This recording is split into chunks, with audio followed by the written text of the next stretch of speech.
আমরা গুরুত্বপূর্ণ কিছু সাম্প্রতিক নিয়ে আলোচনা করব।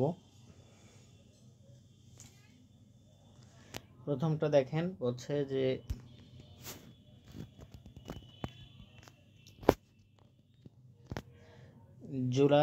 জাতীয় জুলাই সনদ 2025-এর স্বাক্ষর অনুষ্ঠানটি কোথায় অনুষ্ঠিত হয়েছে? এটা অনুষ্ঠিত হয়েছে জাতীয় সংসদ ভবনের দক্ষিণ প্লাজায়। তারপরের প্রশ্নটা, বৈশ্বিক ক্ষুধা সূচক 2025 দেশের কত শতাংশ মানুষ অপুষ্টিতে ভুগছে? 10.4% মানুষ অপুষ্টিতে ভুগছে। 2 দশক পর 27 অক্টোবর 2025 বাংলাদেশ ও পাকিস্তানের যৌথ অর্থনৈতিক কমিশনের JEC জয়েন্ট ইকোনমিক্স কমিশনের নবম বৈঠকটি কোথায় অনুষ্ঠিত হয়? নবম বৈঠকটি অনুষ্ঠিত হয় ঢাকা, বাংলাদেশ। ইন্দোনেশিয়ায় মোট কতটি সক্রিয় অগ্নিগিরি আছে? সক্রিয় অগ্নিগিরি আছে 120টি। জিবুতির প্রধানমন্ত্রীর নাম কি? আব্দুল কাদের কালিম মোহাম্মদ। তারপরে দেখেন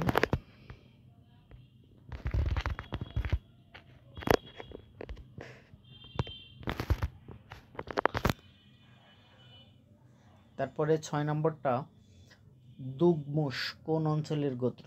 দুগমুশ হচ্ছে গাজা ও ফিলিস্তিন। সম্প্রতি এদের সাথে হামাসের একটা সংঘর্ষ হয়েছে। 2015 থেকে 2024 পর্যন্ত বাংলাদেশ থেকে যুক্তরাষ্ট্র পোশাক আমদানি বৃদ্ধি পেয়েছে 26.62%। হারশট 07769 কি ধরনের সাহিত্যকর্ম? এটা একটি জার্মান ভাষায় রচিত উপন্যাস। 2309 নম্বরটা হচ্ছে 358 বছরের পুরনো প্রত্নতাত্ত্বিক স্থাপনা আন্দোলকিল্লা শহীদ জামে মসজিদ কোন জেলায় অবস্থিত? এটা চট্টগ্রাম জেলায় অবস্থিত। বিশ্বের সবচেয়ে বেশি ভাষার দেশ পাপুয়া নিউগিনি। সবচেয়ে বেশি ভাষার দেশ হচ্ছে পাপুয়া নিউগিনি। আমরা আরো কিছু দেখব।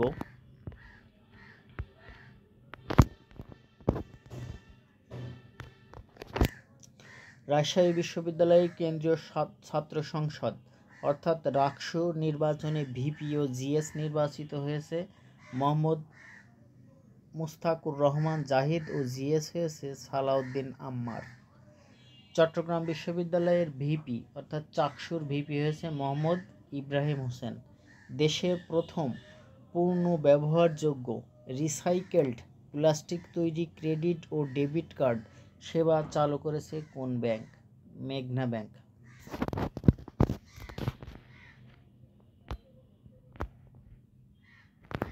তারপরে দেখেন, সম্প্রতি মার্কিন প্রেসিডেন্ট ডোনাল্ড ট্রাম্প কোন দেশের অভ্যন্তরে অভিযান পরিচালনার জন্য CIA তাদের গোয়েন্দা সংস্থা CIA-কে অনুমোদন দিয়েছে? সেটা হচ্ছে ভেনেজুয়েলা। সম্প্রতি পাকিস্তান আফগানিস্তানের মধ্যে অস্থায়ী 48 ঘন্টা যুদ্ধ বিরতি হয় কবে? 15 অক্টোবর। জরুরি অবস্থা জারি বিধান সংবিধানের কোন সন্নিবেশে রয়েছে? দ্বিতীয় সন্নিবেশে। জরুরি অবস্থা দ্বিতীয় সন্নিবেশে রয়েছে সংশোধনীতে। বাংলাদেশ রপ্তানি প্রক্রিয়াকরণ এলাকা কর্তৃপক্ষ ব্যাপস 18তম চেয়ারম্যানের নাম কি? 18তম চেয়ারম্যানের নাম major general Mohammad Moazzem Hossain. Europe থেকে প্রথম কোন দল 2026 বিশ্বকাপ নিশ্চিত করেছে? ইউরোপ থেকে নিশ্চিত করেছে ইংল্যান্ড।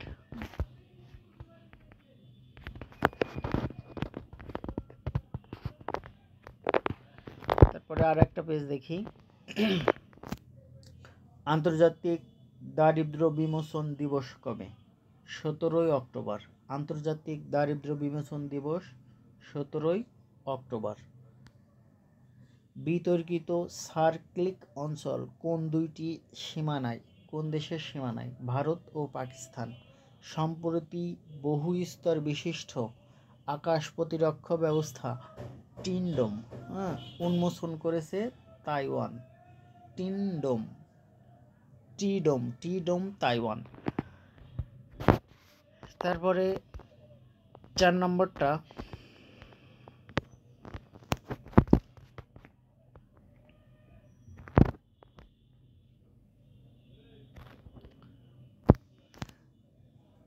মাদাগাস্কারের প্রেসিডেন্ট হিসেবে শপথ নিতে যাচ্ছেন কর্নেল মাইকেল র্যান্ডিরিনা।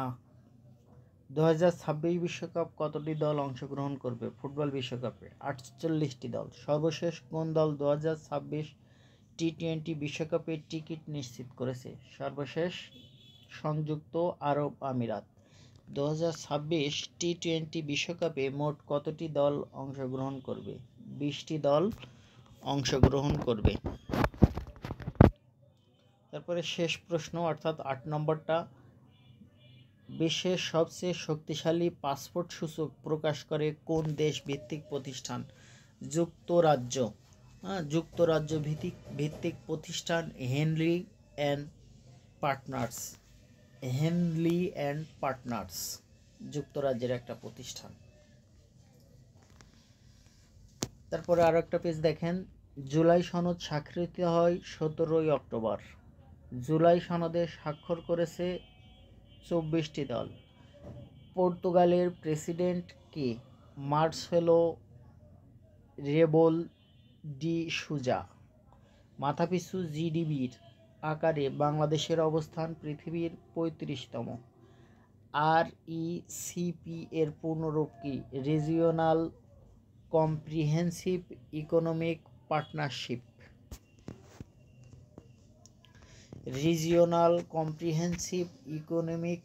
পার্টনারশিপ।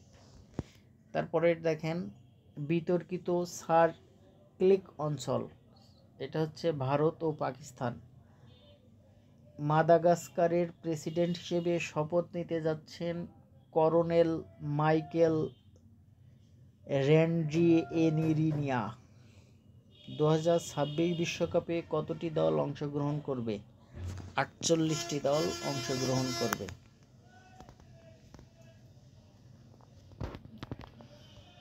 তারপরে আরেকটা পেজ দেখেন, জুলাই জাতীয় সনদ 2025 সনদে কতটি রাজনৈতিক দল স্বাক্ষর করেছে? 25টি। PPR।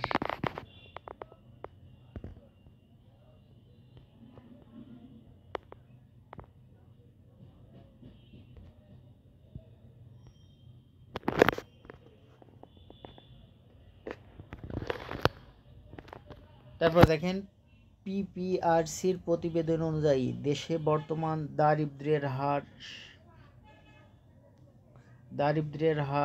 27.93। 2025-26 অর্থবছরে প্রথম 3 মাসে এনবিআর কত টাকা রাজস্ব আদায় করেছে? 90,825 কোটি টাকা। জুলাই জাতীয় সনদ 2025 এর কত দফা অঙ্গীকার অন্তর্ভুক্ত হয়েছে? 7 দফা।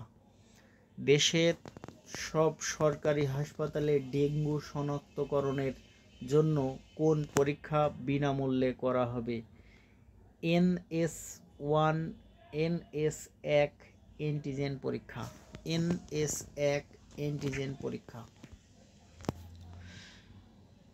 তারপরে 6 নম্বরটা দেখেন, মাদাগাস্কারের নতুন প্রেসিডেন্ট হিসেবে শপথ নেবেন মাইকেল র্যান্ডিরিনা। কোন দেশকে 3 বছরের জন্য যুক্তরাষ্ট্র গ্রিন কার্ড লটারি থেকে বাদ দিয়েছে? ভারত। সর্বশেষ ফিফা র্যাঙ্কিংয়ে প্রথম স্থানে স্পেন। পাকিস্তানের বিমান হামলায় আফগানিস্তানের কোন প্রদেশের 3 ক্রিকেটার নিহত হয়েছে? পাকতিনা। টাইপ 100 নামক চতুর্থ প্রজন্মের মেইন বাটল ট্যাঙ্ক তৈরি করেছে চীন। টাইপ 100 নামক নতুন চতুর্থ প্রজন্মের মেইল ব্যাটেল ট্যাঙ্ক উদ্বোধন করেছে চীন। তারপর আরও একটা পেজ দেখেন, জুলাই জাতীয় সনদ 2025-এ স্বাক্ষর করেছে 25টি। স্বাক্ষর অনুষ্ঠিত হয়েছিল 17 অক্টোবর 2025। দেশের প্রতি কতজনের মধ্যে একজন দরিদ্র? 4 জনের মধ্যে একজন দরিদ্র। বাংলাদেশের IMF এর মোট কত বিলিয়ন মার্কিন ডলারের ঋণ কর্মসূচি রয়েছে? 5.5 বিলিয়ন মার্কিন ডলার। IMF এর মতে 25-26 অর্থবছরে গড় মুদ্রাস্ফীতি কত হতে পারে? 8.42%। 8.42%। তারপরে 5 নম্বরটা দেখেন, IMF এশিয়া ও প্রশান্ত মহাসাগরীয় বিভাগের প্রধান পরিচালকের নাম কি? কৃষ্ণা শ্রীনিবাসন। তিনি বাংলাদেশের রাজস্ব ও অর্থনৈতিক খাত সংস্কারের ওপর গুরুত্ব দিয়েছেন। ইউক্রেনের বর্তমান প্রধানমন্ত্রীর নাম কি? ইউলিয়া ইউরিনা সিভরিডেনকো। নেপালের কিংবদন্তি পর্বত আরোহী কানজা শেরপা মৃত্যুবরণ করেন 16 অক্টোবর। 1953 সালে এভারেস্ট জয়ী প্রথম অভিযাত্রী দলের সদস্য তিনি। B-52 বোমারু বিমান কোন দেশের? যুক্তরাষ্ট্রের। B-52 বোমারু বিমান বোরিং কোম্পানির, এটা হচ্ছে যুক্তরাষ্ট্রের। তারপরে দেখেন আর একটা পেজ,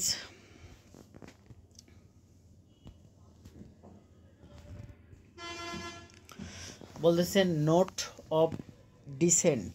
নোট অফ ডিসেন্ট শব্দগুচ্ছর অর্থ হচ্ছে অভদ্রতা করা। জুলাই জাতীয় সনদ 2025 আনুষ্ঠানিকভাবে স্বাক্ষর করা হয় 17 অক্টোবর 2025। মুসলমান সংখ্যাগরিষ্ঠ দেশগুলোর মধ্যে নির্বাচিত প্রথম নারী প্রধানমন্ত্রী বেনজির ভুট্টো। ল্যাটিন আমেরিকার দেশ ভেনেজুয়েলার বর্তমান প্রধানমন্ত্রীর নাম কি? Nicolas Maduro.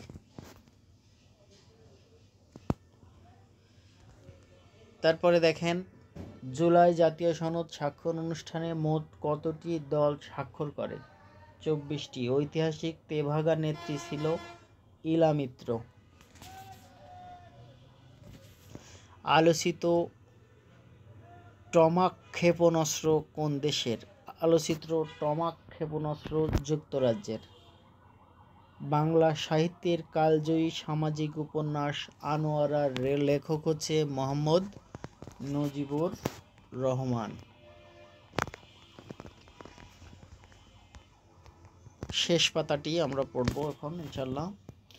জুলাই জাতীয় সনদ স্বাক্ষরিত হয়েছিল 17 অক্টোবর। সনদে স্বাক্ষর করে 24টি রাজনৈতিক দল। জুলাই স্বাক্ষর অনুষ্ঠানে উপস্থিত ছিল 25টি রাজনৈতিক দল। জুলাই সনদে স্বাক্ষর করেনি গণফোরাম।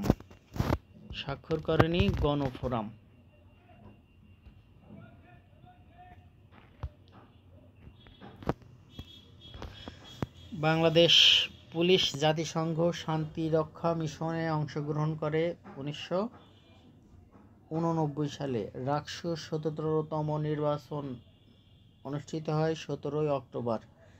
জনপ্রিয় কিশোর গোয়েন্দা সিরিজ 3 গোয়েন্দার লেখক রকিব হাসান, তিনি মারা যান 15 অক্টোবর। রাফা ক্রসিং অবস্থিত গাজা ও মিশর সীমান্তে হচ্ছে রাফা ক্রসিং।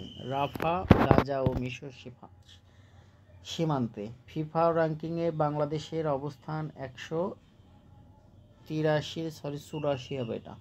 মাথাপিছু জিডিপি আকারে বাংলাদেশের অবস্থান হচ্ছে 35তম। তো ধন্যবাদ সবাইকে।